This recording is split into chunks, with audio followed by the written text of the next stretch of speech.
வணக்கம். மற்றொரு ஞாபகம் வருதை நிகழ்ச்சியினூடாக உங்கள் அனைவரையும் சந்திப்பதில் மகிழ்ச்சி அடைகிறோம். ஞாபகம் வருதை நிகழ்ச்சியில் நாங்கள் ஒவ்வொரு வாரமும் மிக முக்கியமான ஆளுமைகளை சந்தித்து வருகிறோம். அந்த வகையில் இந்த வாரம் நாங்கள் சந்திக்க இருக்கின்ற ஆளுமை பெண். அதுவும் பெண்களை பொறுத்தவரையில் சமூகத்தில் ஒரு ஆளுமையாக திகழ்வது அல்லது சமூகத்தில் ஒரு உயர்ந்த மட்டத்துக்கு வருவது என்பது அரிதிலும் அரிதான ஒரு காலப்பகுதி. அதுவும் கடந்த காலங்களை பொறுத்தவரையில் சமூகத்தில் பல்வேறு சவால்களுக்கு மத்தியில் தான் இவர்களால் முன்னுக்கு வர முடிந்திருக்கிறது, சாதனைகளை எட்டிப்பிடிக்க முடிந்திருக்கிறது என்பதை நாம் அறிந்திருக்கிறோம். அந்த வகையில் இன்றைய தினம் நாங்கள் பார்க்க இருப்பவர் பன்முக திறமைகள் கொண்ட ஒருவர். இவர் ஒரு சிரேஷ்ட மொழிபெயர்ப்பாளர், அதே நேரத்தில் சிரேஷ்ட ஊடகவியாளர், சிரேஷ்ட இலக்கியவாதி என்று இவருக்கு பல முகங்கள் இருக்கின்றன, பல பரிமாணங்கள் இருக்கின்றன. அதே நேரத்தில் இவர் பல சஞ்சிகைகளில் இணையாசிரியராக பணிபுரிந்திருக்கிறார், பல பத்திரிகைகளில் இவர் ஆசிரியராக பணிபுரிந்திருக்கிறார். சிந்தாமணி உள்ளிட்ட பத்திரிகைகளில் ஒரு முக்கியமான ஆசிரியர் பகுதியில் பணிபுரிந்த ஒரு ஊடகவியலாளராகவும் இருந்திருக்கிறார். மொழிபெயர்ப்பு துறையில் பல்வேறு விடயங்கள், அது சார்ந்த நூல்களை வெளியிடுவது, அதனத்தில் தான் சார்பாக ஒரு கவிஞராக இருந்து கொண்டு சில நூல்களை வெளியிட்டிருக்கிறார். அண்மையில் இவர் வெளியிட்ட ஒரு நூல் மிகவும் பரபரப்பாகவும் அதனிடத்தில் மிகவும் பரவசத்தோடும் பேசப்பட்டிருந்தது தான் மின்னும் தாரகினம் நூல். இலங்கையில் உள்ள முஸ்லிம் பெண் எழுத்தாளர்கள் அனைவரையும் ஒன்று திரட்டி அவர்களுடைய தகவல்களை திரட்டி அந்த நூல் வெளியிடப்பட்டிருந்தது, பரவலாக பேசப்பட்டது. எனவே இந்த ஞாபகம் வருது நிகழ்ச்சிக்கு அவர் பொருத்தமானவர் என்பதால் அவரை நாங்கள் இணைத்துக் கொண்டிருக்கிறோம். அவர் வேறு யாரும் அல்ல, நூருல்லாயின் நஜ்முல் ஹுசைன் அவர்கள். வணக்கம்மா, அஸ்ஸலாமு அலைக்கும். வலைக்கும் சலாம். எப்படி இருக்கிறீர்கள்? சந்தோஷம். என்னுடைய முதலாவது கேள்வி, நீங்கள் பெண் என்பதால் நீங்கள் உங்களுடைய ஊடக பிரவேசம் பற்றி எனக்கு தெரிவிக்க வேண்டும். ஏனென்றால் ஒரு பெண் என்பவர் ஒரு ஊடக பிரவேசத்தில் காலடி எடுத்து வைப்பது என்பது சாதாரணமாக நடக்கக்கூடிய ஒரு விடயம் அல்ல. அதுவும் ஆரம்ப காலப்பகுதியில் மிகவும் சவால்களுக்கு மத்தியில் நீங்கள் அந்த பயணத்தை ஆரம்பித்திருப்பீர்கள். அதை பற்றி கூறுங்கள். நான் 1975ஆம் ஆண்டு 10ஆம் வகுப்பு படிக்கிற காலத்திலிருந்து எழுத்துத்துறையில் ஈடுபாடு கொண்டவளாக இருந்தேன். பத்திரிகைகளுக்கு நிறைய ஆக்கங்கள் எல்லாம் எழுதி அனுப்புவேன். குறிப்பாக தினகரன், சிந்தாமணி, தினபதி போன்ற பத்திரிகைகளுக்கு. அந்த சமயத்தில் தினபதி பத்திரிகையில் பயிற்சியாளர்களாக சேர்த்துக்கொள்வதற்கான விண்ணப்பம் ஒன்று வந்துச்சு. உடனே பழம் நழுவி பால் விழுந்தது போல் உடனே எனக்கு ஒரு ஆசை வந்துச்சு, இந்த துறைக்கு நாங்கள் அப்ளை பண்ணலாம்னு. உடனே அப்ளை பண்ணினேன். உடனே எனக்கு நேர்முக பரீட்சைக்கும் வருமாறு அழைப்பு வந்தது. அதோடு எனது சகோதரர் ரஷீடம் இம்தியாஸ் அவர் மூலமாக அவர் அந்த பீரியடில் ஹேவாகட்ட தொகுதி நிருபராக இருந்தார். நான் மலையகச்சை சேர்ந்தவர். கண்டி உடுதனியில் தான் நான் பிறந்தேன். படித்ததும் ஒரு கிராம பாடசாலையான உடுதனியா முஸ்லீம் வித்யாலயத்தில் தான். ஒரு கிராமப்புறத்திலிருந்து நகரத்துக்கு இப்போ உங்களெல்லாம் சந்திப்பதற்கு வாய்ப்பளித்த அல்லாவுக்கும் எனது பெற்றோருக்கும் முதற்கன் என்று நன்றி தெரிவித்துக் கொள்கிறேன். அதன் பிறகு இன்டர்வியூ வந்த நேரம் இன்டர்வியூ போர்ட்லேருந்து எங்களோட பிரதம ஆசிரியர் எஸ்டி சிவநாயகம் ஐயா, பத்திரிகை உலக ஜாம்பவான்னு சொல்லுவாங்க, அவரும், அடுத்தது பிரதி ஆசிரியர் ரத்னசிங்கம் ஐயா, இருவரும் எனக்கு நேர்முக பரீட்சை நடத்தினார்கள். எனது பத்திரிகை துணுக்குகளை கொண்டு காட்டும்போது நீங்களா இந்த 100 லைன் அப்படின்னு சொல்லி சந்தோஷப்பட்டாங்க. இப்படியான ஆட்கள் தான் எங்களுக்கு தேவை என்று சொல்லி என்னை உடனே பயிற்சியாக எடுத்துட்டாங்க. அப்போ வரும்போது வீட்டிலிருந்து கொழும்புக்கு நான் மலையகம் கண்டி நகரம், பத்திரிகை நிறுவனமைக்கு கொழும்பில். அப்போ அந்த காலகட்டத்தில் ஒரு குமர் பிள்ளை, அதாவது ஒரு கன்னி பெண்ணை கொழும்புக்கு அனுப்புன்னு சொன்னால் எத்தனையோ எதிர்ப்புகள் வரும். குடும்பத்தார் கூட சொன்னாங்க, என்னத்துக்கு போய் கொழும்புக்கு அனுப்புறீங்க, கல்யாணம் முடிச்சு கொடுத்துட வேண்டித்தானே. அப்போ உமா சொன்னாங்க, எங்களோட உமா அதை சொன்னாங்க, எங்களை மாதிரி எங்களோட பிள்ளைங்களை கஷ்டப்படக்கூடாது, அதோடு நல்லா இருக்கணும், எங்கே இருந்தாலும் என்னோடய பிள்ளை நல்லா இருக்கும் அப்படின்னு சொல்லி என்னை ஆசீர்வதித்து அனுப்பினாங்க. அதே மாதிரி நான் பத்திரிகை நிறுவனத்துக்கு வந்தேன். அந்த காலகட்டத்தில் கோட்டை எது புறக்கோட்டை எதுன்னு வித்தியாசமே எனக்கு தெரியாது.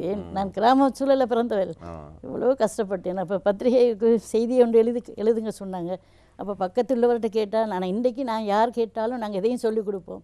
ஆனால் நாங்கள் பத்திரிகை நிறுவனத்துக்கு போன பீரியடில் எல்லோரும் அந்த செய்தி பந்திக்கு முந்துன்ற போது செய்திக்கு முந்துற ஒரு நிறுவனம் தான் பத்திரிகை நிறுவனம். ஏன்னா அந்த பத்திரிகை விட நாங்கள் செய்தி முதலிடணுன்ற அந்த ஃபீலிங் உள்ள ஒரு நிறுவனம்ன்றது அங்கே போன பிறகு தான் நான் தெரிஞ்சுக்கொண்டேன். எல்லாரும் செய்தி எழுதுறதுல தான் அந்த முனைப்பாக இருந்தாங்கொழிய மற்றவங்களுக்கு உதவி செய்கிற மனப்பாடுலாம் இல்லை. என்ன செய்தி எழுதுறணுமே, நீங்கள் உங்களோட காய்ச்சலுக்கு டைம் இல்லை, செய்தி எழுதி ஒரு செய்தியை வாசித்து பாருங்கள் எப்படி எழுதுறேன், அதை பார்த்து நீங்கள் எழுதி கொண்டு வாங்க, இன்னும் கஷ்டப்பட்டு எழுதி செய்தியெல்லாம் கொடுப்போம். இப்படி தாங்க நான் இந்த துறையை வந்தேன். இந்த துறையை பற்றி சொல்லப்போனால் ஒரு புத்தகமே எழுதிவிடலாம். அதான். படிப்படியாக தான் முன்னேறினோம். அப்போ பிரதம ஆசிரியர் சிவநாயகம் ஐயா எங்களோட ஆளுமைகளை இனங்கண்டு இந்தியாவிலிருந்து எந்த ஒரு கலைஞர் வந்தாலும் பேட்டி காண்பதுக்கு என்னை தான் அனுப்புவார். உள்ளூர் கலைஞர்களோ இந்திய கலைஞர்களோ மாதர் பகுதியில் சுவையான தலைப்புகளை தருவார். பெண்கள் தொழில் புரிவதால் குடும்ப நிர்வாகம் பாதிக்கப்படுகிறதா எழுதும். அது எப்படி அதுக்கு இந்த மக்களோட ஆதரவு வருதுன்னு பார்க்கணும் சொல்லி. மற்றது பிள்ளை வளர்ப்பில் பிதாவுக்கு பங்குண்டா இல்லையா, எல்லாம் அந்த சர்ச்சைக்குரிய கேள்விகள். இனி சுவையான தலைப்பில் எல்லாத்தையும் நான் தான் அதை இந்த மெயினாக நின்று அந்த தலைப்பில் அந்த கருத்துக்களை பரிமாறிக்கொண்டு. சிந்தாமணி தினபதி 2 பத்திரிகைகளும் சிந்தாமணி ஞாயிற்றுக்கிழமை வார பத்திரிகை, தினபதி தினசரி பத்திரிகை. இனி அதோட அனுபவங்கள் எல்லாம் சொல்ல போனால் நல்ல சுவையான அனுபவங்கள் தான். அதில் நீங்கள் ஒரு பெண்ணாக, அது ஒரு முஸ்லீம் பெண்ணாக இருந்து கொண்டு சவால்களை எதிர்நோக்கி இருப்பதற்கான வாய்ப்புகள் நிறைவே இருக்கிறது. அது பற்றிய அனுபவங்கள் இருந்தால் அதை பற்றி. சவால் அதுதான் சொல்ல. நான் பத்திரிகை நிறுவனத்துக்கு வந்த போது ஒரு சிரேஷ்ட பத்திரிகையாளர் சொன்னார், காக்காக்கள் நிறைந்த இடத்துக்கு வந்து கழுத்தரிப்புகள் நிறைந்த இடத்துக்கு வந்திருக்கிறீங்களே, எப்படி பேரை போட போகிறீங்களோ தெரியாண்டாரு. அந்த அந்த ஒரு பேச்சே ஒரு சவாலாக எடுத்துக்கொண்டேன். ஆனால் மாஷா அல்லா, இறைவனுக்கே புகழ் அனைத்தும். இன்றைக்கு எத்தனை வருஷமாக இன்னும் அதே துறையில் தான் இருக்கிறதுக்கு எனக்கு அந்த மனதைரியம் கிடைத்ததே எனக்கு. அதை அல்லாவை புகழ்கிறேன். எதுவும் துணிந்தால் இல்லை துணிவுடன் சென்றால் வெற்றி நிச்சயம் என்றது எங்களுக்கு தெரியும். இந்த ஊடகத்துறையில் ஏதோ வரம்பு மீறாமல் நாங்கள் எங்களோட கடமையை சரியாக செஞ்சால் அதில் கட்டாயம் இந்த அதில் ஒரு வெற்றி இருக்குது. அந்த அந்த நம்பிக்கை எனக்கு இருக்குது. அதே நேரம் எனக்கு பக்கபலமாக திருமணத்துக்கு முதல்ல எனது சகோதரர் சட்டத்தண்ணி ரசிடம் இம்தியாஸ் பக்கபலமாக இருந்தார். திருமணத்துக்கு பிறகு எனது கணவர் எனக்கு பக்கபலமாகிறாரு. அதனால் இந்த துறையில் எந்த ஒரு தடையும் நான் இதாக்கல. சவாலையெல்லாம் இந்த சுகமாக தான் ஏற்றுக்கொண்டேன். சவால் என்று சொல்லும்போது நான் அரசாங்க தகவல் திணைக்களத்தில் தகவல் அதிகாரியாக கடமை புரிய கட்டத்தில் சிங்கள சஞ்சிகை ஒன்று வருது, தெசத்தி என்று சொல்லி. அந்த சஞ்சிகைக்கு ஒரு அரசியல் பேட்டி தொடர் எனக்கு தந்துட்டார் பிரதம ஆசிரியர் வசந்த பிரிய ராமநாயக் என்றவர். இது நீத்தான் சரி, ஏன்னா தமிழ் தெரிந்த தலைவர்களை, அரசியல் தலைவர்கள், கட்சி தலைவர்களை பேட்டி கண்டு அங்கே 2 சஞ்சிகை வெளிவருது. ஒன்று திங்கள் சஞ்சிகை, அதில் நான் இணை ஆசிரியர், பிரதம ஆசிரியராக ஹில்மி முகமது இருந்தார், இணை ஆசிரியராக நான் இருந்தேன். அந்த சஞ்சிகைக்கும் தெசத்தி என்ற சஞ்சிகைக்கும் ஒரே பேட்டியை பயன்படுத்தலாமே, ஒரே கல்லில் 2 மாங்காய் பறித்தது போல் இனி அதை பயன்படுத்தினாங்க. அப்போ அந்த பீரியட் நாட்டிலே தீவிரவாதம் உச்சக்கட்ட நிலையில் இருந்த ஒரு பீரியட். ஆஃபீஸுக்கு போகிறது வாரது பேட்டி காண்றது எல்லாம் சரியான சங்கடமான பீரியட். எந்த மாதிரியான அரசியல் தலைவர்களை நீங்கள் இலங்கையில் உள்ள அத்தனை, அதாவது இபிஆர்எல்எஃப், டெலோ, தமிழர் விடுதலை கூட்டணி, இந்த தமிழ் கட்சிகள் எல்லாம் பொதுவாக எல்லா கட்சி தலைவர்களையும் என்னை பேட்டிக்கான அனுப்புவோம். சிங்கள இல்லை, தமிழ் பேசும் தலைவர்கள், முஸ்லீம் தலைவர்கள், அமைச்சர் ரவுஃப் ஹக்கீம், அமைச்சர் மற்ற எல்லா கட்சி தலைவர்களையும் நான் பேட்டி கண்டிருக்கிறேன். இரா சம்பந்தன், ஆனந்த சங்கரி, ஈரோஸ் தலைவர் சங்கர்ராஜ். இந்த சந்தர்ப்பத்தில் ஒரு முக்கியமான நிகழ்வையும் உங்களுக்கு பகிர்ந்து கொள்ள விரும்புகிறேன். சங்கர்ராஜ், அதாவது ஈரோஸ் தலைவர் சங்கர்ராஜை பகத்தல ரோட் கொல்லுப்பிட்டியில் நான் பேட்டி கண்டு கொண்டிருந்தேன். என்னோடய ஆஃபீஸ் நிறுவனத்தில் ஃபோட்டோகிராஃபரும் ஆஃபீஸ் டிரைவரும் தான் வந்திருந்தேன். என்னை அழைச்சிட்டு போன வாகனத்தில் பேட்டி கண்டு இருக்கும்போது தான் மத்திய வங்கி குண்டு வெடிப்பு நடந்தது. அந்த நேரம் இந்த அலுவலகமும் அதிர்ந்துச்சு. எல்லாம் பயந்து இழுத்து மூடிட்டாங்க அலுவலகத்தையும். எங்களோட வானொலி இந்த வாகன சாரதியும் ஃபோட்டோகிராஃபரும், மிஸ் என்ன மிஸ் இப்படியா நேரத்துக்கெல்லாம் எங்களை கூட்டிகிட்டு வந்திருக்கீங்க, எங்களுக்கு பிள்ளை குட்டி இருக்குது மிஸ், நாங்கள் இன்சூரன்ஸ் பண்ணியில்ல, இப்படியானதுக்கெல்லாம் இனி எங்களை கூப்பிட்டு வருவாட மிஸ் அப்படின்னு சொல்லி அப்படி பயந்துட்டாங்க. ஏன்னா உயிருக்கே அச்சுறுத்தலான ஒரு பீரியட். அந்த நேரில் அந்த அந்த பேட்டி கண்டது இன்றைக்கு நினைக்காலும் எனக்கு இதான். அதே நேரம் இன்னொரு பேட்டியும் அதே மாதிரி தான். யாழ்ப்பாணத்தை சேர்ந்த மேயர் குகபாலனா யார் அவர் பேர், விஜயபாலன், அவர் இறப்பதற்கு 2 தினங்களுக்கு முன் கடைசியாக பேட்டி கண்டது நான் தான். அதாவது அந்த இரா சம்பந்த அலுவலகத்துக்கு போய் பேட்டி கண்டு வந்து, அவர் பேட்டி ஆண்டு ஞாபகம் இல்லை, பேட்டி பிரசுரம் ஆகுமுந்தையே குண்டு வெடிப்பில் இறந்து போனார். அந்த பீரியடில் அதுக்கப்புறம் அந்த பேட்டியை போட்டிங்களா? பேட்டி வந்துச்சு, அதுக்கு பெரிய முக்கியத்துவம் கொடுத்து போட்டாங்க. அவரை மரண செய்தியும் போட்டு இந்த ஸ்பெஷல் இது குளமெல்லாம் போட்டு அந்த பேட்டியை போட்டாங்க. தினகரன் பத்திரிகையில் அமுதுன்னு ஒரு சஞ்சிகை வந்துச்சு, அதில் கூட ஹைலைட் பண்ணியிருந்தாங்க, ஒரு கடைசி நேரத்தில் கண்டப்பட்ட இறுதி பேட்டின்னு சொல்லி. நீ அதெல்லாம் இந்த மறக்க முடியாத. எவ்வளவு காலம் நீங்கள் ஊடகவியலாளராக பணியாற்றி? ஒரு 10 ஆண்டுகள்? 10 ஆண்டு இல்லை, தினபதி 80ஆம் ஆண்டு நான் தினபதி சிந்தாமணி பத்திரிகைக்கு சேர்ந்தேன். 80லிருந்து 90 வரையிலும் அந்த நிறுவனத்தில் வேலை செஞ்சேன். அந்த நிறுவனம் நிர்வாக சிக்கலால் மூடப்பட்டது. அதுவரையில் அந்த நிறுவனத்தில் தான் இருந்தேன். 10 வருஷம் ஏறத்தால் அங்கே இருந்தேன். அதுக்கு பிறகு தான் நான் தகவல் திணைக்களத்தில் தகவல் அதிகாரியாக உங்களுடைய ஊடக பயணத்தை நீங்கள் தொடர்ந்திருக்கிறீர்கள். அங்கும் என்னை எடுத்ததே ஒரு தமிழ் சஞ்சிகை ஒன்று வெளியிட போகிறோம், அதுக்கு ஸ்டாஃப் தேவைன்ற ஒரு விளம்பரம் வந்துச்சு, அதனால தான் நாங்கள் ஜாயின் ஆகினேன். அந்த அந்த தமிழ் சந்திகை வெளியிட ஒரு வேகம் அந்த பீரியடில் இந்த நிர்வாகத்துக்கு இருக்கல. அதாவது அமைதியாக தான் அந்த வேலைகள் நடந்து கொண்டு போச்சு. அப்போ நான் நேரத்தை வீணாக்கக்கூடாது என்பதற்காக என்னை சிங்கள மொழியை பயன்படுத்தி தான் அந்த சிங்கள சஞ்சிகைக்கு எழுத ஆரம்பித்தேன். அதோட அவங்களுக்கும் பெரிய சந்தோஷமாக போச்சு. இந்த இப்படி ஒரு ஆள் தான் எங்களுக்கு தேவைன்னு சொல்லி அவங்களும் ஒவ்வொரு தலைப்பில் தருவார் எழுத சொல்லி, தேசப்பான கரளியன்னு சொல்லி அந்த தலைப்பே ஒரு கரளியன்னு சொன்னாலே ஒரு இது தானே, போராட்டமான ஒன்று தானே. இந்த அரசியல் பேட்டி செஞ்சேன். அந்த பேட்டிக்காக எனக்கு அரச கர்மமொழி திணைக்களத்தால் இன ஐக்கியத்துக்கான ஊடக பங்களிப்பு என்று ஒரு அவார்டும் பொற்கிலியும் கிடச்சிச்சு. அந்த பட்ட கஷ்டங்களுக்கு ஒரு கிடச்சிச்சு. நல்ல அனுபவங்கள், அதெல்லாம் இந்த மறக்க முடியாத எங்களோட வாழ்க்கையில் மறக்க முடியாத சம்பவங்கள் தான். இதே மாதிரி யாருமே சந்திச்சிக்க மாட்டாங்க இந்த இந்த மயில்கூச்செரியும் சம்பவங்கள். அப்போ பிபிசி வானொலியில் வந்த ஆனந்தி சூரியகுமார்ன்ற ஒரு அறிவிப்பாளர், ஃபேமஸ் அறிவிப்பாளர், அவள் யாழ்ப்பாணத்தில் பங்கரில் இருக்கிற பிரபாகரனை பேட்டி காண போகிறேன்னு சொல்லி எங்களோட ஆஃபீஸுக்கு வந்து தான், யார் எங்கே போகிறனாலும் எங்களோட தகவல் திணைக்களத்தில் தான் அனுமதி எடுக்கணும் மீடியா ஆட்கள். அது அனுமதி பத்திரம் எடுக்க வந்த சமயத்தில், தங்கச்சி நீனும் வாரும் போய் பங்கரில் போய் பேட்டி எடுத்துகிட்டு வரலாம்னு சொல்லி, அப்போ நான் நீங்கள் அப்போ ஆஃபீஸில் உள்ளவங்கலாம் சொன்னாங்க, நீங்கள் அவரை மட்டும் தான் பேட்டி காணல போய் எடுத்துகிட்டு வாங்கண்டு. நான் ரெடியான நேரம் ஹஸ்பண்ட் தான் சொன்னார், சும்மா இருக்கு அப்பா வேலை, ஹஸ்பண்ட் அனுமதிக்கல, இல்லாட்டி நான் பங்கூரில் போய் பிரபாகரனை கூட பேட்டி கண்டிருப்பேன். அந்த அனுபவம் இந்த அந்த மனதையம் எனக்கு இருந்துச்சு. ஏன்னா அந்த அந்த இன்ட்ரெஸ்ட் அதில் அந்த மீடியாவில் இருந்த பற்று தான் இதற்கெல்லாம் காரணம். சரி, நாங்கள் தொடர்ந்தும் பேசலாம். ஞாபகம் வருது நிகழ்ச்சியில் இவர் பன்முக திறமைகள் கொண்ட ஒரு ஆளுமை. அந்த வகையில் அவருடைய வாழ்க்கை அனுபவங்கள், அவருடைய வாழ்க்கையில் இடம்பெற்ற சுவாரஸ்யமான பக்கங்களை நாங்கள் புரட்டி பார்த்து கொண்டிருக்கிறோம். நீங்கள் உங்களுடைய கணவரை பற்றி குறிப்பிட்டிருந்தீர்கள். அவரும் ஒரு கவிஞர், எழுத்தாளர். நீங்களும் ஒரு எழுத்தாளர், கவிஞர் என்ற அடையாளங்கள் உங்களுக்கு இருக்கின்றன. இந்த நிலையில் உங்களுடைய கணவரை எப்போது நீங்கள் சந்தித்தீர்கள், எப்படி சந்தித்தீர்கள்? கணவரை எங்களை பெரும்பாலும் எல்லோரும் இது ஒரு காதல் திருமணமாக இருக்கும்ன்ற ஒரு அபிப்பிராயம் இருக்குது. ஆனால் இந்த என்னை திருமணத்துக்கு வாழ்த்துரை வழங்கிய சத்திய எழுத்தாளர் எஸ்ஐ நாகர்கனி கூட நல்ல ஒரு வாழ்த்து கவிதையை சமர்ப்பித்தார்.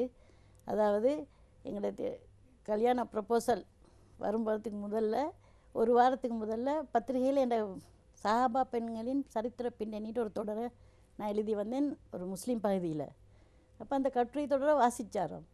இப்படி ஒரு பெண் தான் எனக்கு மனைவியாக அமையணும் என்று நினச்சாராம். நினச்சி ஒரு வாரத்தில் தானே என்னோட ப்ரொபோசல் அவருக்கு போயிட்டுருக்கு. அது ஒரு இன்சிடென்ட், எதிர்பாராத இன்சிடென்ட் உண்டு.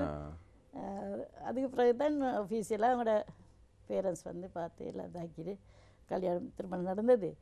இதுக்கிடையில் அவர் ஹஸ்பண்ட் ஒரு நாளாக எங்களோட ஆஃபீஸுக்கு அனுப்பிடுறார். அது ஒரு சுவையான சம்பவம், கட்டாயம் சொல்லியே ஆகணும். தமிழ் தென்றல் அலி அக்பர்ண்டு அவர் பாலிய நண்பர். இவர் ஒரு நாள் சண்டே எங்களோட ஆஃபீஸுக்கு வந்தார். சாட்டர்டே மட்டும்தான் எங்களுக்கு ஆஃப் டே. சண்டே நாங்கள் வேலை தினபதி சிந்தாமணி ஆஃபீஸில் மிஸ் உங்களை சந்திக்க ஒரு ஆள் வந்திக்கிறார். யாருன்னு கேட்டு, யாருன்னு தெரிய ஒரு ஆள் ஒரு சார் ஒன்று வந்திக்கிறாராம்ட்டு. என்னன்னு கேட்டு, இந்த பாபுல் ஹசன், நாங்கள் வரக்காப்பள்ளியிலேருந்து வந்திருக்கிறோம், பாபுல் ஹசன் ஸ்கூல்லேருந்து எங்களுடைய ஸ்கூல் பிள்ளைங்களெல்லாம் கொண்டு வந்து எங்களோட பத்திரிகை அச்சடிக்கிற இதெல்லாம் கொஞ்சம் காட்டணும், அதுக்கு என்ன மாதிரி அனுமதி எடுக்கலாம். சார் நீங்கள் வந்திருக்கிறீங்க சண்டே, இன்றைக்கி சேமன் எல்லாம் வரமாட்டான், நீங்கள் ஆஃபீஸ் டேயில் வாங்க, நான் பெர்மிஷன் எடுத்தாருன்னு வந்து அப்படி சரி அப்படின்னு சொல்லிட்டு போயிட்டார். பிறகு எனக்கு ஒரு வாரத்துக்கு பிறகு கேள்வி வருது, இவர் மெஷினை பார்க்க வரல, உங்களை பார்க்க வந்திக்கிறாரு, நஜ்முல் ஹுசைன் தான் இவர் அனுப்பிக்கிறாரு. இந்த சம்பவங்கள் கட்டாயம் எல்லாரும் தெரிஞ்சிருக்கணும், அதுக்காகத்தான் அவங்களோட பயந்து கொண்டு இனி அப்படி வந்து அவரும் பார்த்து என்னைய ரெக்கமெண்ட் பண்ணி தான் கல்யாணம் நடந்தது. அதனால் இல்லையா இந்த அப்படி நடந்த பிறகும் இல்லை, பொதுவாக பெண்கள் திருமணத்துக்கு பிறகு காணாமல் போய்விடுவார்கள். அவருடைய எழுத்துத்துறையாக இருந்தாலும் சரி, வேறு ஊடகத்துறையாக இருந்தாலும் சரி, எந்த அளவு தூரம் திறமை இருந்தாலும் அவர்களால் கோல் வச்ச முடியாது, அவர்களால் நிலையாக நின்று அவர்களால் பணியாற்ற முடியாது. ஆமாம், உங்களுடைய கணவருடைய ஒத்துழைப்பு எந்த அளவு தூரம் இருந்தது? அந்த இருமணமும் ஒரு மனமாக சேர்ந்ததுனால தான் நாங்கள் இந்த துறையில் இன்னும் ஊண்டி கால் பதிக்க வேண்டியதாக இருந்துச்சுன்னு சொல்லணும். ஏன்னா இந்த மின்னும் தாரகை நூலை பார்த்தீங்கன்னா விலங்கு எண்ணுரையில் நான் எல்லாம் எழுதியிருக்கிறேன். எல்லா பெண்களுக்கும் திருமணம் வந்து கால் விலங்கு போட்டதுன்னு சொல்லுவாங்க, ஆனால் எனக்கு பூ விலங்கு போட்டதுன்னு தான் சொல்லுவேன். ஏன்னா நான் எழுதாட்டி என்னப்பா எழுதுங்கப்பா எழுதுங்கப்பா என்னத்தான் எழுதுங்கப்பான்னு தான் சொல்லுவாங்க. வேறு மனுஷன் தூக்கி வீசிட்டு வந்து வீட்டு வேலையாக குசினி வேலையை பாருங்கன்னு சொல்லுவாங்க. ஆனால் நான் அதையும் செஞ்சுட்டு எதையும் செய்ததுனால நேர முகாமைத்துவம் எல்லாம் என்னிடம் இருக்கிறது. இந்த அதனால தான் எங்களோட குடும்பத்தில் இந்த நாங்கள் சரியாக இருக்கேன். நாங்கள் கிச்சன் வேலை சரியாக நடக்காட்டி வீட்டில் பிரச்சனை வரும் இல்லையா, குடும்ப நிர்வாகம் சரியில்லாட்டி பிரச்சனை வரும். நாங்கள் எல்லா நிர்வாகத்தையும் சரியாக மேனேஜ் பண்ணுறதுனால மாஷா அல்லா எல்லா துறையிலையும் ஓரளவு கோலோச்சியவராக இருக்கிறோம். அது எங்கிட்ட இந்த எல்லா பெண்களுக்கும் அது ஒரு பாடமாக இருக்கணும் இல்லையா, நேரத்தை சரியாக திட்டமிட்டு இல்லையா, அந்தந்த நேரத்துக்கு அந்தந்த வேலையை முடிச்சிட்டா இல்லையா எல்லாத்துக்கும் நேரம் கிடைக்கும். கணவருடைய ஒத்துழைப்பு பெரிய அளவில் இருந்திருக்கிறது என்பது அவர் எல்லாத்துக்கும் பக்கபலமாயிருந்தார். என் எழுத்து பயிருக்கு நீர் ஊற்றுபவர் எல்லாம் அவர், பசலிடுபவர் எல்லாம் அவர் தானே நான் இந்த புத்தகத்தில் பதிவு செஞ்சுக்கிறேன். அது மட்டுமல்ல, அந்த புத்தகத்தை அவர் சமர்ப்பணம் செஞ்சுக்கிறதே அவருக்கு தான். அதே நேரம் அவர் கவிதை புத்தகம் பற்றியும் கொஞ்சம் இந்த டைமில் சொன்னாலும் நினைக்கிறேன். அவரும் நிறைய எழுதி குமிச்சிருக்கிறார். ஆனால் அதை புத்தகமாக வெளியிடுறதுல அவருக்கு ஓய்வு இல்லை, ஆர்வம் இல்லைன்னு ஓய்வு இல்லை, எல்லா வேலையும் தலையில் போட்டுக்குருவார். அவரோட புத்தகத்தை விட அது எனக்கு மனக்குறை. இப்போ எல்லா ஒய்ஃப்மாரும் ஹஸ்பண்டோட சண்டை பிடிப்பாங்க, என்ன எனக்கு சாரி வாங்கி தரல, நகை நட்டு வாங்கி தரலன்னு தான் சண்டை பிடிக்கிற சில குடும்பங்களில் பிரச்சனை வருது. ஆனால் எங்கள் ரெண்டு பேருக்கும் மனஸ்தாபம் வேறையாக இருந்தால் என்ன புத்தகம் வெளியிடுற நீ என்னப்பா இந்த கவிதையை பார்த்துட்டாங்களே, இதை கொஞ்சம் செஞ்சு இதை பாருங்களேன்னு தான் சண்டை. வெளியே வேறொரு மனஸ்தாபம் இது வரையில் நடந்துக்கல. நான் அவருக்கு தெரியாமல் ஒரு புத்தகத்தை வெளியிட்டேன். ஏன் செய்ய நஜ்முல் ஹுசைன் நட்சத்திர அந்த புத்தகத்தை பாருங்கள், அவருக்கு தெரியாமல் தான் அந்த புத்தகத்தை நான் தொகுத்துட்டு எங்களோட காப்பியக்கோ ஜின்னாசிருதீன் நானாவிடம் ஒரு வாழ்த்து கவிதை ஒன்று கேட்டேன். நானா இப்படி ஒரு வேலை செஞ்சுக்கிறேன், எங்கள் ஹஸ்பண்டுக்கு தெரியாமல் ஒரு புத்தகம் வெளியிட, நீங்கள் தான் அதுக்கு ஒரு வாழ்த்து கவிதை தரணும்ண்டு. நல்ல ஒரு வேலை தங்கச்சி, எந்த ஒரு மனைவிமாரும் செய்யாத வேலையை நீர் செஞ்சிருக்கிறீர், நான் தாரேன்னு சொல்லி ஒப்புக்கொண்டார். 2-3 வாரத்துக்கு பிறகு கவிதை எழுத உட்கார்ந்தாராம், புத்தகத்தில் பேரை மறந்துட்டார். அப்புறம் என்ன புத்தக பேர், நஜ்மின்னு சொன்னால் நட்சத்திரம், அரபில் நஜ்மின்னு சொன்னால் நட்சத்திரம், அதனால் நட்சத்திர கவிதைகள்னு போட்டேன். அவர் சொன்னார் நஜ்முல் ஹுசைனின் நட்சத்திர கவிதைகளே வைங்கண்டு. சரின்னு சொல்லி அதை போட்டார். அப்போ இவர் அந்த பேரை மறந்துட்டார். எனக்கு கோல் எடுத்துக்கிறாரு, என் கோல் வேலை செஞ்சில்லை அந்த டைமில். பிறகு ஹஸ்பண்டை கோல் எடுத்து கேட்டுக்கிறாரு, இந்த நஜ்முல் உங்களோட ஒய்ஃப் ஒரு புத்தகம் வெளியிடுறாரு, அதோட பேர் என்ன அப்பாண்டு. என்ன ஒய்ஃபா, எனக்கு தெரியாதே, அப்படி ஒரு புத்தகம் வரலையே, நான் எதுக்கும் ஒய்ஃப்கிட்ட கேட்டுட்டு உங்களுக்கு கோல் எடுக்கிறேன்னு எனக்கு கோல் எடுத்தார். என்னிட்ட இங்கே சொல்லிக்கோங்கப்பா, வெளி ஆட்கள் சொல்ல காட்டி எனக்கு தெரியா அப்படின்னு. நான் சரி அவங்கள சொல்லி வேலை நடக்குது இல்லை, அதான் நாளாக செய்கிறேன் அப்படின்னு சொல்லி, அப்படி சுயால சம்பவங்களும் இருக்கி. அந்த புத்தகத்தை வாசிச்சிங்கன்னா என் உள்ள கிடைக்கையெல்லாம் இருக்கி, அதில் தொகுப்பாசிரியரை வாசிங்க விளங்கும், அதில் எல்லாம் நான் பதிவு செஞ்சுக்கிறேன். அதே நேரத்தில் உங்களுடைய வாழ்க்கையில் இடம்பெற்ற முக்கியமான தருணங்களை நீங்கள் புகைப்படமாக எடுத்து வைத்திருக்கிறீர்கள். அவற்றில் சிலவற்றை இப்போது நாங்கள் பார்க்கக்கூடியதாக இருக்கும். இந்த புகைப்படம் இது வந்து மலேசியா உலக இஸ்லாம் இலக்கிய மாநாட்டில் கலந்து கொண்ட போது பேராசிரியர் ஃபர்வின் சுல்தானா அவர்களை சந்தித்த வேலை. பக்கத்தில் இருப்பது என் மகள். இது எனது மின்னும் தாரகை புத்தக வெளியீட்டு விழாவின் போது. அடுத்த புகைப்படம் இது அந்த விழாவின் போது இலங்கையிலே வயதில் கூடிய ஒரு மூத்த பெண் ஆளுமை மைமுனா ஜெயினுல் அப்தீன், அவர் ஓடி வந்து என்னை கட்டி தழுவி முத்தமிட்டு, மின்னும் தாரகைக்காக தாரகைகளின் தன்மதி என்று சொல்லி ஒரு பட்டம் சூட்டி என்னை பாராட்டின ஒரு மறக்க முடியாத தருணம் அது. சரி, அடுத்து இது நான் பல்கலைக்கழக டிப்ளமா பாடனை இதில் சித்தறிஞர் ஊடகத்துறை. ஊடகத்துறை. இது எங்களோட கொழும்பு போத்தின பத்திரிகையை இப்போது சபாநாயகர் கருண் ஜெயசூரி அவர்களிடம் கையளித்த போது, இது ஒருங்கிணைப்பு கூட்டத்தின் போது கொழும்பு மாவட்ட, இது அரசாங்க தகவல் அதிகாரியாக நியமனம் பெற்ற தருணம், நியமன கடிதத்தை பெற்ற போது. இது இந்தியாவில் லெனின் பிரபல நக்கீரன் சஞ்சிகையின் ஆசிரியர் அவரோட இந்தியாவில் போய் சந்தித்த நேரம். பக்கத்தில் இருப்பது அவர் துணைவியார், அவர் அண்மையில் காலமானார். மறக்க முடியாது. சென்னையில் நடந்த ப்ளூ பீச் ஹோட்டலில் நடந்த ஒரு வைபவத்தில் எனது கணவர் கவிதை படித்தார் ஒரு வைபவத்தில். அந்த சந்திப்பின் போது இவங்களை சந்திக்கும் வாய்ப்பு கிடைத்தது. இது எனது கணவரின் புத்தகத்தை இந்திய பேராசிரியர் சேனாமுனா முகமது அலி அவர்களிடம் கையளித்த போது, இது காப்பியக்கு ஜின்னா செல்வின் அவர்களின் இல்லத்தில் வச்சு இந்த சந்திப்பு நடைபெற்றது. அவருடைய துணைவியாரும் அதில் இருக்கிறார். இது சர்வதேச மகளிர் தினத்தன்று முன்னாள் ஜனாதிபதியின் பாரியாரிடமிருந்து எனக்கு கௌரவம் கிடைத்தது, சிரந்தி ராஜபக்ச. இது எமது திங்கள் சஞ்சிகை முன்னாள் ஜனாதிபதியிடம் கையளித்த தருணம். பக்கத்தில் இருப்பது திணைக்கள பணிப்பாளர் நாயகம். இது எனது கொழும்பு பத்திரிகை அமைச்சர் ராஜித சேனாரத்ன பார்வையிடுகிறார். இது சோகம் பொதுநலவாய நாடுகளின் இளைஞர் மாநாட்டின் போது ஊடக இணைப்பாளராக திணைக்களத்தின் சார்பில் கலந்து கொண்ட போது வெளிநாட்டு பத்திரிகைகள் எல்லாரும் சந்திக்கும் வாய்ப்பு கிடைத்தது. இது தென்னாப்பிரிக்க பத்திரிகையாளர்கள் தான் பக்கத்தில் இருக்கிறார். இதுவும் சைனா சீன பத்திரிகை பெண் பத்திரிகையாளர் இருக்கிறார். இதெல்லாம் மறக்க முடியாத ஸ்வீட் மெமரிஸ், ஊடகத்துறையில் மறக்க முடியாத. இது எனது பண்பாடும் பெண் எனது முதலாவது நூல் வெளியீட்டு விழாவின் போது தப்ரபென் ஹோட்டலில், அதாவது கிராண்ட் ஓரியண்டல் ஹோட்டல் என்று சொல்லுவாங்க, அதில் தான் அந்த விழா நடந்துச்சு. கிராண்டாகவே எடுத்துருக்கீங்க. அடுத்த புகைப்படம். இது அதே விழாவின் போது காலஞ்சென்ற கமலினி செல்வராஜன் எனக்கு பொன்னாடை போட்டு கௌரவித்த தருணம். அதுவும் இந்த நிகழ்வு கவலையாக இருக்காது போது.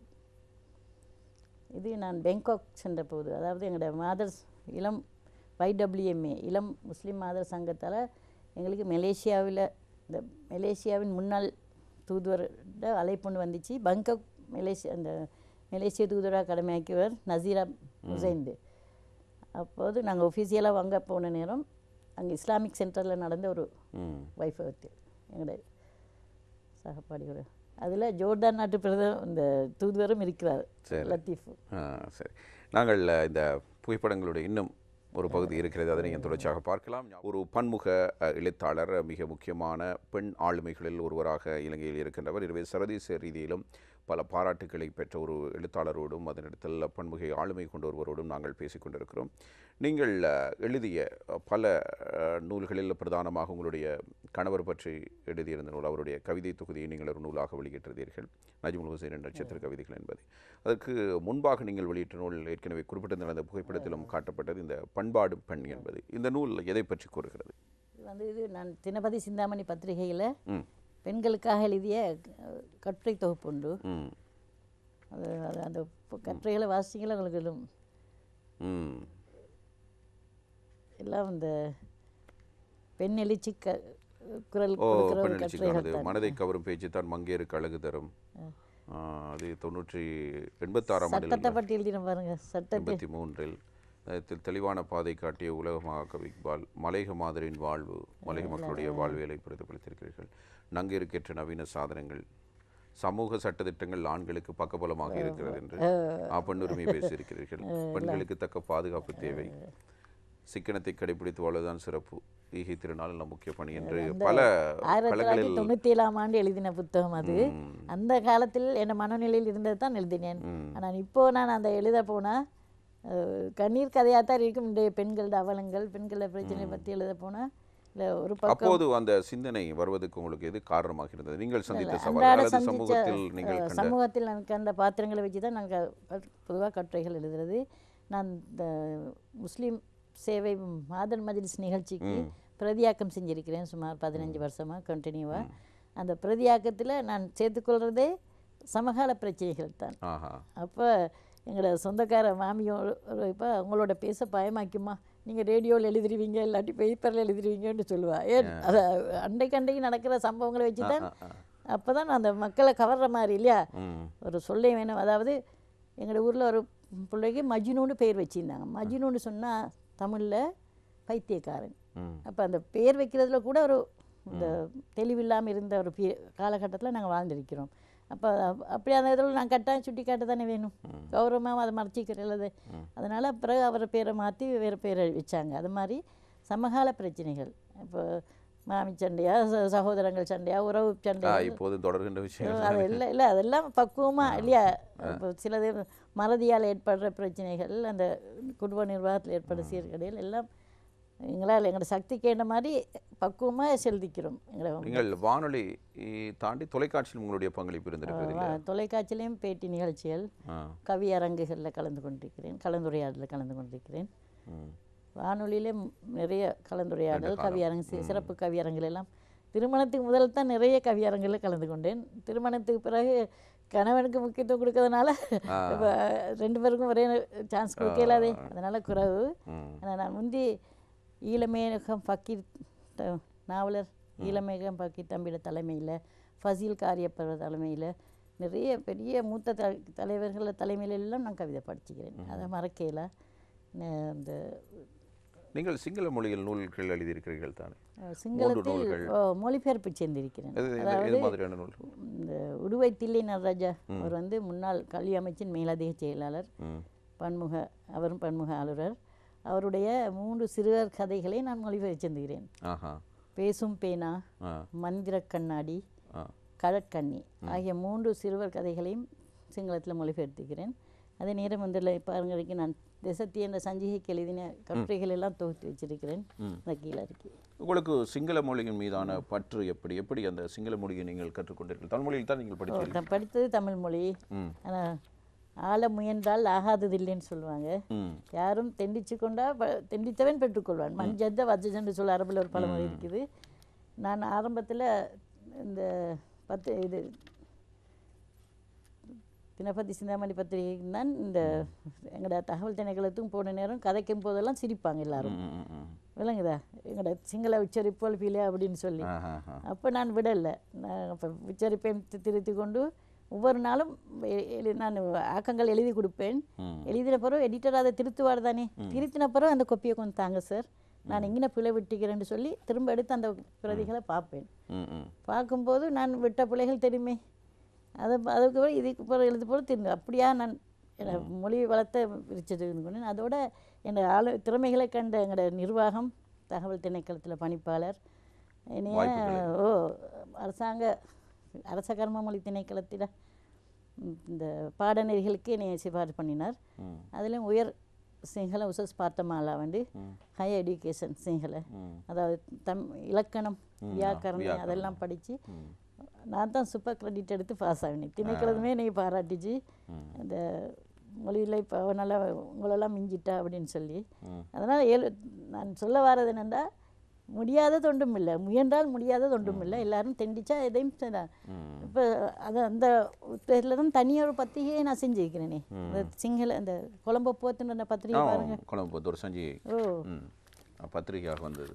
பத்திரிகை வந்து இது கொழும்பு மாவட்ட தகவல் அதிகாரியாக நான் கடமை பண்ணும்போது அரசாங்கத்தின் அபிவிருத்தி திட்டங்களே குறித்து மக்களை விழிப்புற்றுவது தான் இந்த பத்திரிகையோட நோக்கம்.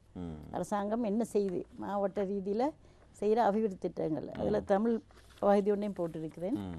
அது தனியாக அதில் அவ்வளோ 1 woman ஷோ தான். எடிட்டிங்னா, ப்ரூஃப் ரீடிங்னா, டைப் செட்டிங்னா, எல்லாமே எடிட்டோரியல்னா எல்லாமே நான் தான் செஞ்சேன் அந்த பத்திரிகைக்காக. இதனை நீங்கள் ஒரு தொகுப்பாக தந்திருக்கிறீர்கள்.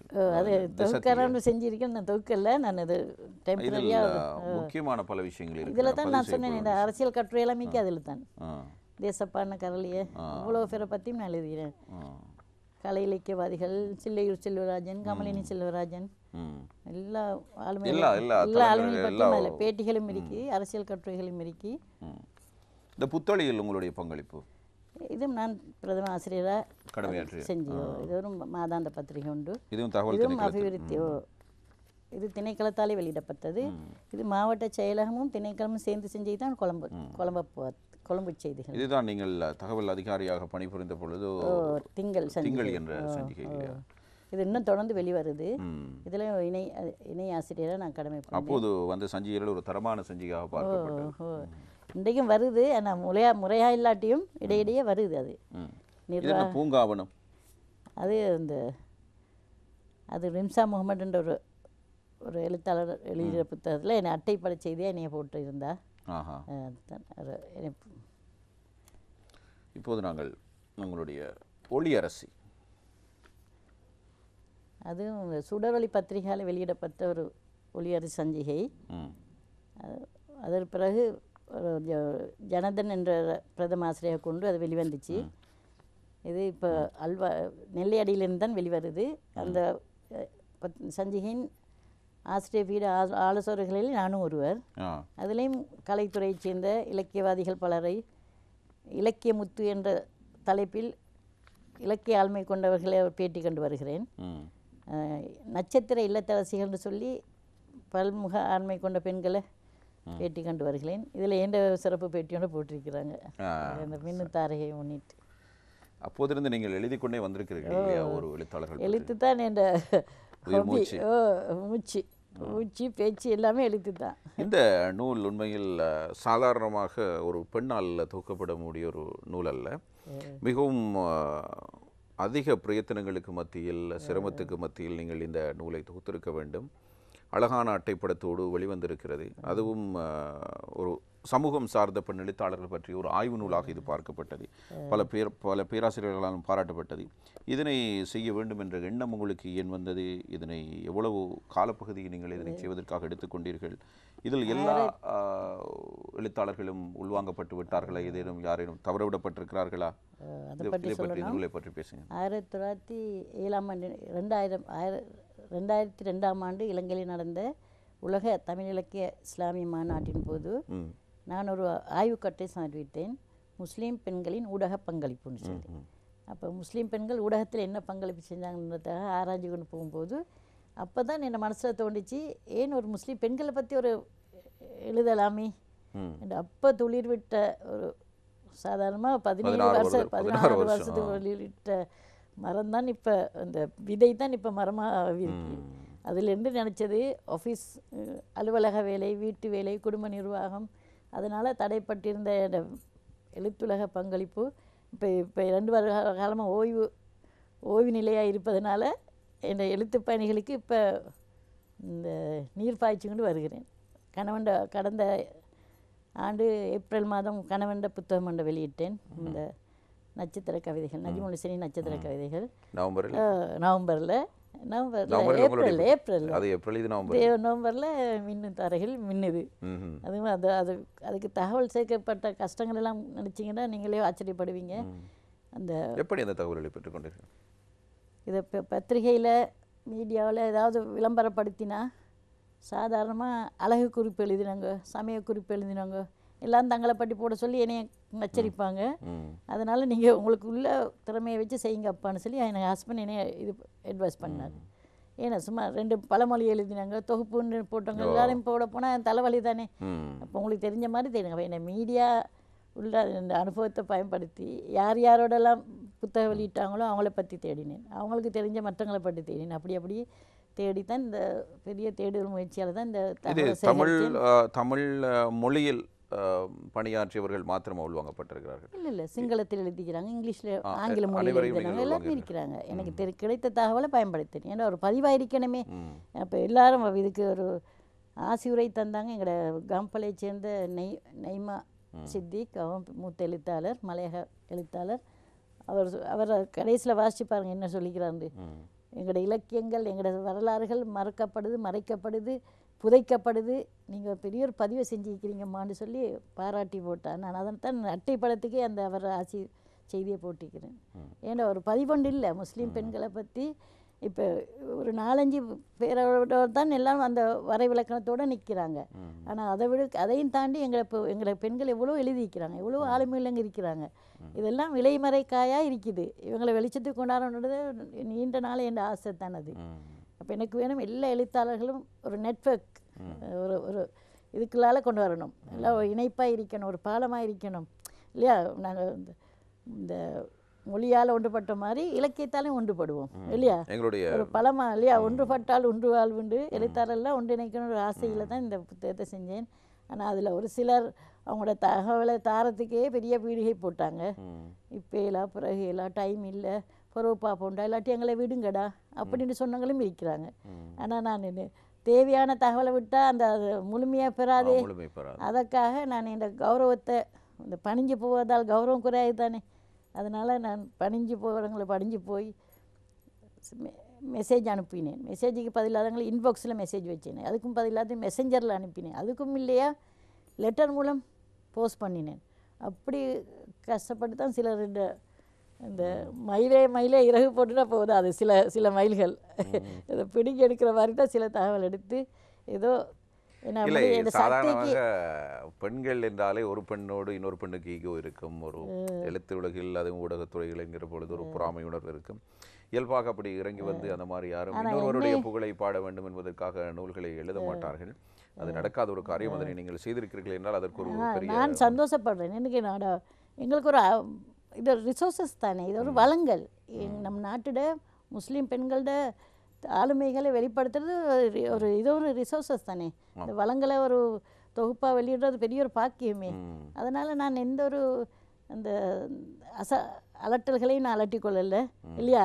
கை கொடுக்குற ஆட்கள் குறைகளை சுட்டி காட்டுவது தான் சமூகத்தில் கூட இருந்தாலும் பரவாயில்ல, நீங்கள் அவங்கள விட்டுட்டீங்களே இவங்கள விட்டுட்டீங்கன்னு சொல்லுவாங்க. ஆனால் என்ன சக்திக்கு ஏண்ட வரையில் என்னால் எப்படி சல்லடை தேடுதல்னு சொல்லுவாங்க, அந்த சல்லடை தேடுதல் மூலம் கிடைத்த தகவலை தொகுத்து நான் இதை ஆரம்பத்தில் நினச்சது நூல்களை வெளியிட்டால் நூலாசிரியர்கள் மட்டும் தொகுப்ப உண்டு.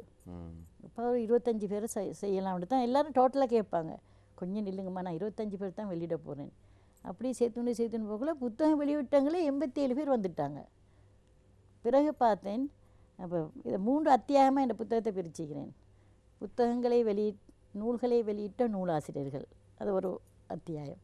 2வது அத்தியாயம் புத்தகங்களை வெளியிடாவிட்டாலும் இலக்கியத்தில் வித்தகம் புரிந்த பெண்மணிகள் என்று சொல்லி 2வது அத்தியாயம். ஏன்னு கேளுங்க, அதில் மாத்தலை ஃபர்வின்னு சொல்லி நாங்கள் படிக்கிற காலத்தில் கூட மித்திரன் பேப்பரில் பார்த்திப்போம். அவரோட நாவல்கள் எல்லாம் எத்தனையோ நாவல்கள் அந்த கண்ணீர் கதைகள் மாதிரி ஒரு புத்தகம் சரி நூலாக வெளிவரல. அந்த பதிவெல்லாம் நாங்கள் இப்படி ஒரு பதிவு செய்யாட்டி ஒரு பதிவாகிக்காது, காற்றோடு கலந்துருந்தானே. அதனால தான் நான் அதெல்லாம் வாசிக்க பார்த்தா நீங்களே கவலைப்படுவீங்க. இந்த அப்படியாக அந்த எழுத்தாளர்களை நாங்கள் இனம் காணணுமே. இப்போ நாங்கள் இல்லாட்டி அடுத்த சந்ததிக்கு சரி நாங்கள் காட்டி வைக்கணுமே. இது இந்த சதக்கத்தில் ஜாரியான்னு சொல்லுவாங்க அரபில். அதாவது நாங்கள் மரணித்த பிறகும் பேசப்படும் ஒரு பொருளாக, ஒரு நன்மை தரக்கூடிய ஒரு பொருளாகத்தான் நான் இந்த புத்தகத்தை வெளியிட்டிருக்கிறேன். ஏதோ ஒரு பதிவை இல்லையா? இதில் அப்போ 3வது அத்தியாயம் பேப்பர் புத்தகம் வெளியிடாட்டியும் ரேடியோவுக்கு எவ்வளோ பங்களிப்பு செஞ்சுக்கிறாங்க. நாடக பிரதிகள் எழுதிக்கிறாங்க, இஸ்லாமிய கீதங்கள் எழுதிக்கிறாங்க, உரையாடல்கள் எழுதிக்கிறாங்க, உரை சித்திரங்கள் எழுதிக்கிறாங்க. இவங்களோடையும் நான் பதியாட்டி இதை யாரும் செய்ய மாட்டாங்க. அதனால் அவங்களோடையும் எனக்கு புறக்கணிக்க மனம் வரல. அவங்களோடையும் சேர்த்து பேனா எழுத்து பேனா மூலம் வானொலியில் வளம் வந்த வனிதையர்கள்னு 3வது அத்தியாயத்தையும் சேர்த்து எழுதினேன். இதுக்கு பிறகும் சில பேர் விடுபட்டு அவங்களோட மனநோமின்றதற்காக தகவல் தராதவர்கள், விடுபட்டவர்கள் எல்லாம் ஒரு பேர் லிஸ்ட் ஒன்று போட்டிக்கிறேன் எழுத்தாளர்கள். அப்போ அதுவும் அவங்களுக்கு ஒரு கௌரவம் தானே. நீ அதை மாதிரி என் சக்திக்கு என்ற வகையில் எந்த ஒரு காழ்ப்புணர்ச்சியும் இல்லாமல் பாராட்ட வேண்டியவர்களை பாராட்டியிருக்கிறேன் இல்லையா? அறிவுரை கூடவர்களுக்கு அறிவுரை கொடுக்கிறேன். என்னால் இயன்றதை செஞ்சுக்கிறேன். அதை இல்லையா இறைவன் ஏற்றுக்கொள்வான்னு நினைக்கிறேன். பாராட்டுகள். இன்னும் சில விஷயங்கள் உங்களோடு பகிர்ந்து கொள்ள வேண்டியிருக்கள். அந்த வகையில் இன்றைய தினம் ஞாபகம் வருது நிகழ்ச்சியில் நாங்கள் சந்தித்திருக்கின்ற பெண்ணாளுமே நூருல்லாஹி நஜ்முல் ஹுசைன் அவர்கள். உங்களுடைய இந்த மின்னும் தாரகை விழாவை பற்றி நீங்கள் குறிப்பிடுகின்ற பொழுது ஒரு புகைப்படத்தை நாங்கள் உங்களுக்கு காண்பித்திருந்தோம். அதில் வயதில் மூத்தவர்கள் கூட வந்திருந்தார்கள். இந்த அனுபவம் எப்படி இருந்தது? இந்த விழாவே வெற்றி விழான்னு சொல்லி அவங்கள கண்ணும் போதே எனக்கு திருப்தி வந்துருச்சு. ஏன்னா 2 பேருமே அந்த மூத்த எனக்கு பாராட்டு தெரிவித்த அந்த மைமுனா ஜெயினுல் ஆப்தீன் அவர்கள் இந்த புத்தகத்தில் முதல் முன்னுரிமை கொடுத்துக்கிறேன் அவங்கக்கிட்ட. அவங்களுக்கு 86 வயது. அடுத்தது 85 வயது மலையகத்தை சேர்ந்த பேராதனை சரஃபுன்னிசா. 2 பேரும் உயிருடன் இருக்கிறாங்களா, இவங்க எங்கே இருக்கிறாங்கன்னு எப்படின்னே தெரியாமல் இருந்த ஒரு இந்த இப்போ புதிய சந்ததிகள் யாருன்னே தெரியா. இந்த 2 பேரும் என்னை மேடைக்கு வந்து என்னை மேடையை அலங்கரித்தது லைஃப்லேயே வாழ்க்கையிலே மறக்க முடியாத ஒரு பதிவாகத்தான் நான் கருதுகிறேன். சரிம்மா. இன்னும் சில புகைப்படங்கள் இருக்கின்றன, அவற்றை நாங்கள் ஞாபகப்படுத்தி பார்க்கலாம்.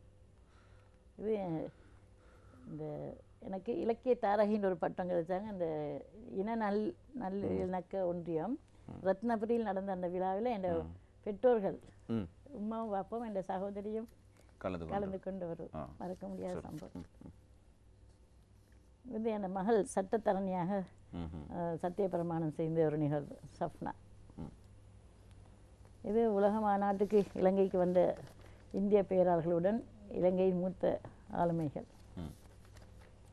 இது இந்த தெற்காசிய மாநாடு இலங்கை நடந்தபோது இந்திய பத்திரிகையாளர்கள் பெண் பத்திரிகையாளர்களுடன் எடுத்த படம். இது தகவல் அதிகாரியாக நியமனப்பட்டது. நான் அகில இலங்கை மாவட்ட ரீதியில் நியமிக்கப்பட்ட அதில் நான் ஒரே ஒரு ஆள் தான் முஸ்லீம் பெண் மத்தியில் இருக்கிறேன். மற்ற எல்லாம் தகவல் அதிகாரிகள் மாவட்ட தகவல் அதிகாரிகளாக நியமிக்கப்பட்டோம். இது இலங்கை யோகா பாலச்சந்திரனின் கணவர் இயக்கிய தமிழ் இந்த கலைவட்டம் நடத்திய சர்வதேச மகளிர் தின விழாவில் ஒவ்வொரு ஆளுமையுள்ள பெண்களை கௌரவித்தாங்க. அதில் ஊடகத்துறை பொறுத்தவரையில் நான் இருக்கிறேன். எல்லாமே பெண் ஆளுமைகள் தான். விருது இது இந்திய பாடகி ஜமுனா ராணி இலங்கை வந்தபோது ஒரு பேட்டி எடுக்க சென்ற சமயம். இதுவும் அந்த தெற்காசிய மாநாடு, அதில் ஊடக இணைப்பாளராக சாக் மாநாடு, அதில் ஊடக இணைப்பாளராக கலந்து கொண்ட சம்பவம். இந்த புகைப்படங்கள் அதே நேரத்தில் உங்களுடைய நூல்கள் பலவற்றை பேசுகின்றன. அதே நேரத்தில் ஒரு பெண்ணாக உங்களுடைய சாதனைகளையும் பேசுகின்றன. இந்த இடத்தில் நீங்கள் ஏதாவது ஒரு இடத்தில் உங்களுடைய வாழ்க்கையில் சோர்ந்து போன இடங்கள் என்று இருக்கிறதா சந்தர்ப்பம்? இல்லை, சோர்ந்து போனேன்னு சொல்கிறதுக்கு ஒன்றும் இல்லை. நேர பற்றாக்குறை தான் எனக்கு. ஏன்னா ஆஃபீஸுக்கு போனால் நான் தகவல் திணைக்களத்தில் மாவட்ட தகவல் அதிகாரியாக 10 வருஷம் வேலை செஞ்சேன். மாவட்ட செயலகத்தில், அதாவது அரசாங்க அதிபர்களோட தலைமை கீழே தான் எங்களுடைய இந்த மீடியா யூனிட் இயங்கிச்சு. அப்போ மாவட்ட செயலாளர் இந்த நாள் மீட்டிங் தான். ஒவ்வொரு மீட்டிங்கையும் கவர் பண்ணணும், முடிக்கணும். கொழும்பு மாவட்டம் முழுக்க சுற்றணும். அதை 13 பிரதேச செயலக பிரிவுகளுக்கு. இனி அதால் ஆஃபீஸில் போனால் அங்கே வேலை. அந்த 10 வருஷத்துக்கு பிறகு என்னைய எடுத்தாங்க தகவல் திணைக்களத்தின் தலைமையகத்துக்கு. அங்கே news.lk ஒரு இணையத்தலைமைக்கு, அரசாங்கத்தின் உத்தியோகபூர்வ செய்தி இணையதளம் www.news.lk. அதில் தமிழ் பிரிவுக்கு நானும் மிஸ்டர் சகோதரர் தாஜுதீன் இருந்தார். நாங்கள் 2 பேரும் தான் ஸ்டாஃபாக இருந்தோம் அந்த பீரியடில். அவரும் இடையில போயிட்டார். அப்புறம் நான் தனியாக அந்த இதை செய்ய வேண்டிய பொறுப்பாக வந்துச்சு. அதனால் ஆஃபீஸுக்கு போனாலும் இந்த ஓய்வு பெறும் இந்த வேலை முடியும் வரை வேலை தான். அது முடிஞ்சு வீட்டுக்கு வந்தால் வீட்டு நிர்வாகம். இனி அதனால் ஓய்வு இருக்கல. அதனால் இந்த என்னை எழுத்து பயணம், அதாவது புத்தகமாக வெளியிடக்கூடிய ஒரு நேரம் இல்லாமையொழிய எதிலும் நான் சோர்வடையில் சவாலெல்லாம் சமாளித்து சாதிச்சு கொண்டு தான் இருக்கிறேன். இல்லையா, நேர காலம்தான் எனக்கு தடையாக இருக்கு. ஞாபகம் வருதே நிகழ்ச்சியில் இன்றைய தினம் நாங்கள் சிந்தித்திருந்தது மிக முக்கியமான பெண் ஆளுமைகளில் ஒருவரான திருமதி நஜ்முல் ஹுசைன் அவர்கள். இவரை பொறுத்தவரையில் பல விருதுகளையும் பெற்ற ஒருவர். இவருடைய காலப்பகுதியில் இவர் தகவல் அதிகாரியாக பணிபுரிந்த பொழுது ஊடக நாயகி, தகவல் ஜோதி, அதே நேரத்தில் அரசாங்கத்தினுடைய விருதான கலாபூஷணம் போன்ற விருதுகளை பெற்றுக்கொண்ட ஒருவர். இந்த விருதுகளை உங்களுக்கு இந்த காட்சிகளினூடாக உங்களுக்கு பார்க்கக்கூடியதாக இருக்கும். அதே நேரத்தில் இவருடைய ஒவ்வொரு செயலாக்கமும் ஏனைய பெண்களுக்கு புத்துணர்ச்சி தரக்கூடியதாக இருந்திருக்கிறது, ஊக்கமளிக்கக்கூடியதாக இருந்திருக்கிறது. பல சஞ்சிகைகளில் இணை ஆசிரியராக பணிபுரிந்திருக்கிறார். தினபதி, சிந்தாமணி போன்ற பத்திரிகைகளில் பணியாற்றிய ஒரு பெருமை அவருக்கு இருக்கிறது. இப்போது அந்த பத்திரிகைகள் இல்லாவிட்டாலும் அதில் இருந்த SD சிவநாயகம் போன்ற மூத்த பத்திரிகையாளர்களோடு பணியாற்றிய அனுபவம் அவருக்கு இருக்கிறது.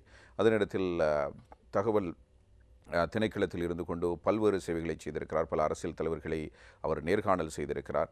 அதில் இடம்பெற்றிருக்கின்ற பல முக்கியமான சுவாரஸ்யமான நிகழ்வுகளை அவருடைய நூல்களாக அதே நேரத்தில் சஞ்சிகைகளாக அவர் பதிவிட்டிருக்கிறார். இவை எல்லாவற்றையும் தாண்டி அவரால் 3 நூல்கள் வெளியிடப்பட்டிருக்கின்றன. நிறைய மொழிபெயர்ப்பு நூல்களை வெளியிட்டிருக்கிறார். இந்த புகழ்களுக்கு சொந்தக்காரரான நஜ்முல் ஹுசைன் அவர்களுக்கு நாங்கள் எங்களது பாராட்டுக்களை தெரிவித்துக் கொள்கிறோம். நீங்கள் இதுவரை நேரமும் எங்களோடு இணைந்து பல்வேறு விடயங்களை பகிர்ந்து கொண்டிருக்கிறோமா, உங்களுக்கு எங்களது மனமார்ந்த நன்றிகள். எனக்கும் எனது ஊடக மற்றும் இலக்கிய அனுபவங்களை ஓரளவாவது பகிர்ந்து கொள்வதற்கு இந்த சந்தர்ப்பத்தை தந்த உங்கள் நிறுவனத்துக்கும் தயாரிப்பாளர்களுக்கும் எனது மனமார்ந்த நன்றியை தெரிவித்துக் கொள்கிறேன். எனது வாழ்க்கையில் பின்னணியில் எனக்கு உதவிய அனைத்து உள்ளங்களுக்கும் எனது நன்றியை தெரிவித்துக் கொள்கிறேன். சரி, நன்றி. மற்றும் ஒரு நிகழ்ச்சியில் மீண்டும் சந்திப்போம். வணக்கம்.